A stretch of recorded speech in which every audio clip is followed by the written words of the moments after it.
Hello everybody नमस्ते म हुँ पल सिंह खड्का तपाईँहरूलाई हाम्रो यस युट्युब च्यानल लोकसे क्याप्समा स्वागत छ। आज हामीले विशेष गरी तपाईँहरूलाई जुन प्रहरी सहायक निरीक्षक अर्थात् असैको है नेपाल प्रहरीमा असै पदको नयाँ विज्ञापन कहिले खुल्छ त्यो सम्बन्धी एउटा विशेष भिडियो रहेको छ।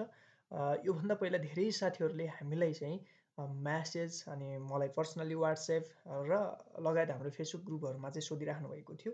यो वर्षको विज्ञापन कहिले खुल्छ, ठ्याक्कै कुन दिन खुल्छ, त्यसको मितिसहित भनिदिनु पऱ्यो सर भनेर चाहिँ भन्नुभएको थियो। अब मैले तपाईँहरूलाई चाहिँ केको आधारमा भन्न गइरहेको छु भन्दाखेरि जुन यहाँ तपाईँहरूले हेर्न सक्नुहुनेछ लोकसेवा आयोगको वार्षिक कार्यतालिका प्रहरी सहायक निरीक्षक जनपदतर्फको है जुन स्क्रिनमा देख्न सक्नुहुनेछ यसको खुलातर्फ कहिले खुल्छ भन्दाखेरि अर्थात् नेपालभरिबाटै मङ्सिर महिनाको अन्तिम शुक्रबार खुल्नेछ भनेर चाहिँ यसरी भनेको छ है।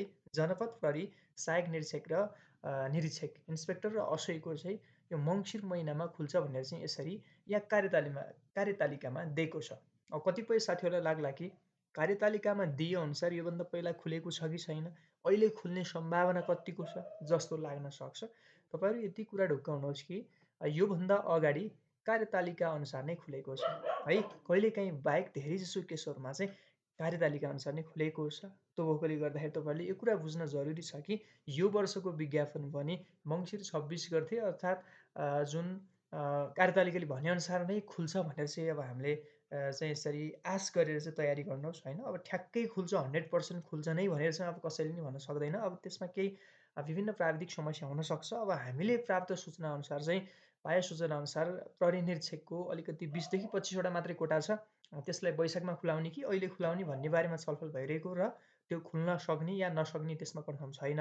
तर असैको चाहिँ खुल्न सक्ने भनेर चाहिँ त्यसरी आइरहेको छ। तर अब त्यसमा जुन तपाईँहरूको चाहिँ 100% नै खुल्छ भनेर चाहिँ अब ठ्याक्कै भन्न सकिँदैन।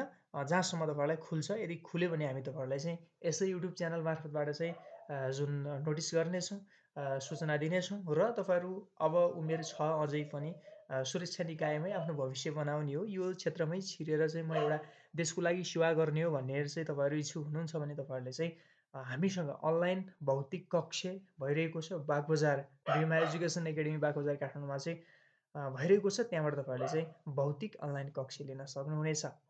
भन्दै आज र अहिलेको एउटा विशेष भिडियो कस्तो लाग्यो? आगामी दिनहरूमा हामीले यस्तै खाले विशेष भिडियो फेरि पनि लिएर आउने नै छौँ। विज्ञापन खुल्न बित्तिकै हामीले तपाईँहरूलाई चाहिँ सूचना दिने नै छौँ।